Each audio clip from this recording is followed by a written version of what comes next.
Hey, what up guys? Welcome back and may share lang ako sa inyong quick story. So I'm on my way sa meeting ko. Then I realized that I forgot my device. So kailangan kong bumili.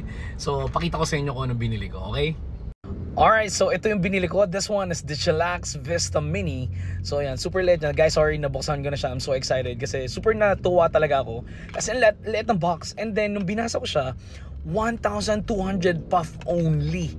So talagang binuksan ko agad. So pakita ko sa inyo yung pinaka-device. And eto na siya. Ano? Grabe naman yun. Chillax, super liit.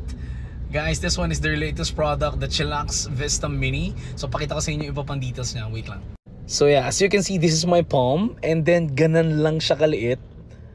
And when you look at it, kita-kita mo yung battery niya. Ito yung battery. And then on the side is yung kanyang juice. Ayan. So super liit na lang. And guys, by the way, this one is like talagang pagkagamit mo ng 1,200 puff, itatapon mo na siya. Kasi hindi siya rechargeable. Ayun, no? So ilalim is just the air intake. And then on top is the tip. That's it. So like super handy pag may nakalimutan mo this one is super good para yung mga tropa mong buraot hindi mo nanakaw yung vape mo, okay? So if you like this video, don't forget to double tap and follow for more. So I'll see you guys in the next one. Peace.